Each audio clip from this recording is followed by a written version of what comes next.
வணக்கம். ஆலயம் தொழுவது சாலவும் நன்று என்பது ஆன்றோர் பழமொழி. கோவில் இல்லாத ஊரில் குடியிருக்க வேண்டாம் என்று சொன்னார்கள் நம் முன்னோர்கள்.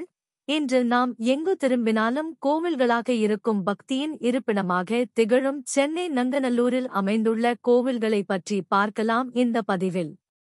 சென்னை கடற்கரை டு தாம்பரம் மின்சார ரயிலில் பழவந்தாங்கல் ரயில்வே ஸ்டேஷனில் இறங்கி வெளியில் வந்தவுடன் சுமார் 200 மீட்டர் தொலைவில் சுமார் 500 ஆண்டுகள் பழமையான வேம்புலி அம்மன் ஆலயம் அமைந்துள்ளது.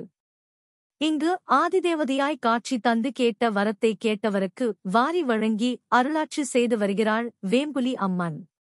விநாயகர், முருகன் இருவரும் அம்மன் கருவறைக்கு முன்பு இருபுறமும் தனித்தனி சன்னதிகளில் அழகாக எழுந்தருளியுள்ளனர்.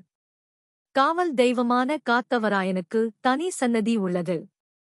அங்குள்ள வேப்பமரத்தடியில் நாகர் சிலைகள் வைக்கப்பட்டுள்ளன. வேம்புலி அம்மன் கோவிலுக்கு அருகில் சப்த கன்னியர்களுக்கு தனியாக ஒரு கோவில் இருக்கிறது. இங்குள்ள 7 சப்தகன்னியர் சிலைகளும் அற்புதமான வடிவமைப்பில் உள்ளன. சென்னையில் உள்ள சக்தி தலங்களில் வேறு எங்குமே இப்படி சப்தகன்னியர் சிலைகளை பார்க்க இயலாது. வேம்புலி அம்மனை தரிசனம் செய்துவிட்டு வலதுபுறம் காந்தி சாலையில் திரும்பியவுடன் சிறிது தூரத்தில் சித்தி விநாயகர் ஆலயம் அமைந்துள்ளது. விநாயகரை தரிசனம் செய்துவிட்டு அதே காந்தி சாலையில் சுமார் 100 மீட்டர் கடந்து சென்றால் அருள்மிகு தர்மசாஸ்தா ஐயப்பன் கோவில் அமைந்துள்ளது. இக்கோவிலின் அதிசயமாக கோவில் கருவறைக்கு முன்பாக அமைந்திருக்கும் மரம் ஐயப்பனை மறைக்காமல் தரிசனம் செய்யும் வகையில் 2ஆக பிரிந்தவாறு இயற்கையாகவே அமைந்துள்ளது சிறப்பாகும். இக்கோவிலில் விநாயகர், முருகன், ஆஞ்சநேயர் மற்றும் நவகிரகம் அமைந்துள்ளது. ஐயப்பனை தரிசனம் செய்துவிட்டு அதே காந்தி சாலையில் சுமார் 50 மீட்டர் கடந்து சென்றால் ஸ்ரீ சாய் விஸ்வநாத மந்திர் ஷீரடி சாய் பாபா கோவில் அமைந்துள்ளது. அங்கிருந்து காலேஜ் ரோடு வழியாக சுமார் 800 மீட்டர் சென்று வலது பக்கம் திரும்பி 50 மீட்டர் கடந்து சென்றால் நேரு காலனி 2வது மெயின் ரோட்டில் அமைந்துள்ளது. காஞ்சி பெரியவாள் அவர்களுக்கு சிறுமியாக வந்து குடிக்க தண்ணீர் கொடுத்த ஸ்ரீவித்யா ராஜ ராஜேஸ்வரி அம்மன் ஆலயம். இக்கோவிலில் ராஜ ராஜேஸ்வரி அம்மன் சிறுமி வடிவில் காட்சி கொடுப்பது வேறெங்கும் காண கிடைக்காத காட்சியாகும். வேறு எந்த அம்பாள் தலத்திலும் காண்பதற்கரிய காட்சியாக ஈஸ்வரனுக்கு எப்படி சண்டிகேஸ்வரர் இருக்கின்றாரோ அதுபோல சண்டிகேஸ்வரி சந்நிதியும் இங்கு காண்பது விந்தையாகும். ஒரு சமயம் காஞ்சி மகா பெரியவர் சென்னை பரங்கிமலை அருகில் இருக்கும் நந்தீஸ்வரரை வணங்க வேண்டும் என்று விரும்பினார். அதேபோல பழவந்தாங்கல், நங்கநல்லூர் ஆகிய பகுதிகளில் உள்ள திருக்கோயில்களை தரிசிக்க பக்தர்களுடன் பாதயாத்திரையாக சென்னை வந்தார்கள். திருசோலநாதரையும் திரிபுரசுந்தரியையும் தரிசித்துவிட்டு பழவந்தாங்கல் வந்து கொண்டு இருந்தார். நீண்ட தூரம் நடந்து வந்ததால் களைப்படைந்த சுவாமிகள் பழவந்தாங்கலில் இருந்த ஒரு அரசமரத்தடியில் தங்கினார்கள். அப்போது பெரியவருக்கு தண்ணீர் தாகம் ஏற்பட்டது. இதனால் அருகில் இருந்தவரை அழைத்து தண்ணீர் தாகமாக இருக்கிறது, குடிக்க ஜலம் கொண்டு வா என்றார். அந்த நபருக்கு சரியாக காது கேட்கவில்லை. என்ன சுவாமி சொன்னீங்க என்றார். இதனால் பெரியவர் குரலை உயர்த்தி குடிக்க ஜலம் வேண்டும் என்றார். அந்த சமயம் எங்கிருந்தோ வந்த தெய்வீக முகக்கலையுடன் காணப்பட்ட ஒரு சிறுமி தண்ணீர் சொம்புடன் குடிக்க ஜலம் கேட்டீங்களே, இதோ ஜலம் என்று பெரியவரிடம் தண்ணீருடன் சொம்பை தந்தாள். அந்த சிறுமி கொடுத்த தண்ணீரை வாங்கி குடித்துவிட்டு இந்தா பாப்பா என்று கூறிக்கொண்டே சொம்பை நீட்டினார் பெரியவர். ஆனால் அவர் எதிரே யாரும் இல்லை. தனக்கு தண்ணீர் கொடுத்த சிறுமியை காணவில்லையே என்று கருதி தன் உடன் இருந்த சீடர்களிடம் தமக்கு சிறுமியிடம் தண்ணீரை கொடுத்தனுப்பியது யார் எனக் கேட்டார். பெரியவர் கூறியதை கேட்ட பக்தர்கள் நாங்கள் யாரிடமும் தண்ணீர் கொடுத்தனுப்பவில்லையே என்றனர். அப்படியானால் தனக்கு தண்ணீர் கொடுத்தது யார் என்று தெரிந்து கொள்ள வேண்டும் என்ற எண்ணத்தில் மகாபெரியவர் கண்களை மூடி தியானம் செய்தார். தொண்டை வறட்சியில் தண்ணீருக்காக தவித்த மகாபெரியவரை தன் குழந்தையின் தவிப்பாக எண்ணிய அகிலத்தை காக்கும் ஸ்ரீ ராஜராஜேஸ்வரி சிறுமி உருவத்தில் தோன்றி தண்ணீர் தந்துள்ளாள். இவ்வளவு சிறப்புகள் வாய்ந்தது இக்கோவில். அம்பாளை தரிசனம் செய்துவிட்டு சுமார் 800 மீட்டர் தொலைவு சென்றால் டி.வி. நகர், SPA காலனி சந்திப்பில் அமைந்துள்ள அருள்மிகு ஸ்ரீ அரசடி விநாயகரை தரிசனம் செய்யலாம். 2022ஆம் ஆண்டு கும்பாபிஷேகம் வெகு விமர்சையாக செய்யப்பட்டது. அங்கிருந்து சுமார் 200 மீட்டர் தொலைவில் MGR சாலையில் ஸ்ரீ புவனேஸ்வரி அம்மன் ஆலயம் அமைந்துள்ளது. புவனேஸ்வரி அம்மனை தரிசனம் செய்துவிட்டு அங்கிருந்து சுமார் 300 மீட்டர் தொலைவு சென்றால் MGR சாலை, நங்கநல்லூரில் ஏழூரம்மன் ஆலயம் அமைந்துள்ளது. 2022ஆம் ஆண்டு கும்பாபிஷேகம் வெகு விமர்சையாக செய்யப்பட்டது. அம்மனை தரிசனம் செய்துவிட்டு அங்கிருந்து சுமார் 200 மீட்டர் தொலைவு சென்றால் நங்கநல்லூர் அருள்மிகு லட்சுமி நரசிம்ம நவநீதகிருஷ்ணன் திருக்கோவில் அமைந்துள்ளது. லட்சுமி நரசிம்ம நவநீதகிருஷ்ணன் திருக்கோவிலில் 5 தலை நாகத்தின் மீது அமர்ந்தபடி யோக நரசிம்மர் அருள்பாலிப்பது சிறப்பு வாய்ந்தது. மூலவர் லட்சுமி நரசிம்மர். பழமை 500 வருடங்களுக்குள். எழிலான 5 நிலை ராஜகோபுரத்தின் முன் உள்ள மண்டபத்தின் தெற்கே ரங்கநாதன் பள்ளி கொண்டுள்ளார். வடக்கே நர்த்தன கிருஷ்ணர் ஆடுகிறார். கிழக்கில் லட்சுமி நரசிம்மர் அமர்ந்த கோலத்தில் அருள்பாலிக்கிறார். சீனிவாசப் பெருமாள், சஞ்சீவி ஆஞ்சநேயர், 11 ஆழ்வார்கள், ஆண்டாள், சக்கரத்தாழ்வார் சன்னதிகள் உள்ளன. அங்கிருந்து சுமார் 200 மீட்டர் தொலைவு சென்றால் 500 வருடங்களுக்கு மேல் பழமை வாய்ந்த தர்மலிங்கேஸ்வரர் உடனுரை சர்வமங்களா தேவி சிவாலயம் அமைந்துள்ளது. அவரை தரிசனம் செய்துவிட்டு வோல்டாஸ் காலனி வழியாக சென்றால் திருமால் முருகன் கோவில் கன்னிகா காலனியில் அமைந்துள்ளது.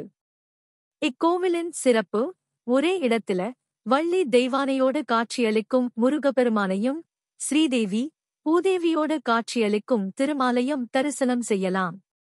அங்கிருந்து சுமார் 300 மீட்டர் தொலைவு சென்றால் ஸ்ரீ குபேர கணபதி ஆலயம் சிவில் ஏவியேஷன் காலனி 100 அடி சாலையில் அமைந்துள்ளது. 2019ஆம் ஆண்டு கும்பாபிஷேகம் வெகு விமர்சையாக செய்யப்பட்டது. அங்கிருந்து சுமார் 500 மீட்டர் தொலைவு சென்றால் 32 அடி உயரமுடைய நங்கநல்லூர் ஆஞ்சநேயர் கோவில் அமைந்துள்ளது. அனுமனை வழிபட்டால் காரியங்கள் அனைத்தும் கைகூடும் என்பது ஐதீகம். அனுமன், ஆஞ்சநேயர், ராமதூதன், அஞ்சனை மைந்தன் என்று பல திருநாமங்களைக் கொண்டிருந்தாலும் ராமபக்த அனுமனென்று சொன்னால் அகம் குளிர்ந்து போவாராம் ஆஞ்சநேயர். ஆஞ்சநேயர் கோவிலினை சுற்றிலும் சுமார் 50 மீட்டர் சுற்றளவில் 10ற்கு மேற்பட்ட கோவில்கள் அமைந்துள்ளன.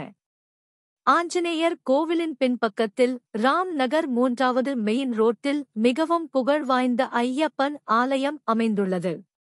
ஆஞ்சநேயர் கோவிலின் அருகில் ஸ்ரீ பகவதியம்மன் ஆலயம், ஸ்ரீ ராகவேந்திர சுவாமி ஆலயம், புட்டபர்த்தி சாய் பாபா ஆலயம் அமைந்துள்ளது. அங்கிருந்து சுமார் 100 மீட்டர் தொலைவில் 24வது தெரு தில்லைகங்கா நகரில் ஸ்ரீ சர்வமங்கள ஸ்ரீலட்சுமி நரசிம்ம சுவாமி ஆலயம் அமைந்துள்ளது. அதனருகிலேயே அருள்மிகு ஸ்ரீதேவி கருமாரியம்மன் ஆலயம் அமைந்துள்ளது. தில்லை கங்கா நகர் 18வது தெரு நங்கநல்லூரில் மிகவும் புகழ்வாய்ந்த சர்வமங்கள ராஜராஜேஸ்வரி கோயில், தங்கத்தைப் போல மின்னுகின்ற 16 படிகளை ஏறி செல்ல வேண்டும். அம்பாளை தரிசனம் செய்ய 16வது படியில் அன்னை ராஜராஜேஸ்வரி வீற்றிருக்கிறாள். அன்னை மரகத பச்சை நிறத்தில் அழகாய் அமர்ந்து தன்னை நாடிவரும் பக்தர்கள் அனைவருக்கும் நல்லாசி வழங்குகிறாள். மற்றும் அதன் பின்பக்கத்தில் ஸ்ரீலட்சுமி சமேத லட்சுமி நாராயண பெருமாள் கோவில், அதனருகிலேயே சாய்பாபா கோவிலம் அமைந்துள்ளன. நங்கநல்லூர் 2வது மெயின் ரோட்டில் ஸ்ரீ ஹயக்ரீவர் ஆலயம் மற்றும் அதனருகில் வரசித்தி விநாயகர் ஆலயம் அமைந்துள்ளது. 2வது மெயின் ரோடு ராம் நகர் நங்கநல்லூரில் ஆஞ்சநேயர் கோவிலிலிருந்து சுமார் 100 மீட்டர் தொலைவில் ஸ்ரீ உத்தர குருவாயூரப்பன் ஆலயம் அமைந்துள்ளது. நங்கநல்லூர் அடையார் ஆனந்த பவன் ஹோட்டல் அருகில் முருகன் ஆலயம் அமைந்துள்ளது. நங்கநல்லூர் 3வது மெயின் ரோட்டில் ஸ்ரீ பாலகணபதி ஆலயம் அமைந்துள்ளது. நங்கநல்லூர் மார்க்கெட் பகுதியில் மிகவும் புகழ் பெற்ற அர்த்தநாதீஸ்வர் சிவன் கோவில் அமைந்துள்ளது. அதனருகிலேயே ருக்மணி சத்யா பாமா சமேத வேணு கோபால சுவாமி கோவில் அவையார் தெரு நங்கநல்லூரில் அமைந்துள்ளது. வேணு கோபால சுவாமி கோவிலின் பின்புறத்தில் கிராம தேவதையான ஸ்ரீ படைவீடு அம்மன் சன்னதி அமைந்துள்ளது. அங்கிருந்து 100 மீட்டர் தொலைவில் லட்சுமி நாராயண பெருமாள் ஆலயம் அமைந்துள்ளது.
கோவிலை தரிசனம் செய்துவிட்டு அனைத்து கடவுள்களின் ஆசியையும் பெற்றுக்கொண்டு இத்துடன் நாம் நங்கநல்லூர் கோவில் தரிசனத்தை முடித்துக்கொண்டு அடுத்த பதிவில் மீண்டும் சந்திப்போம்.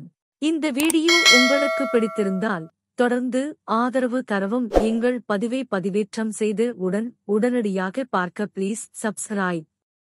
நன்றி, வணக்கம்.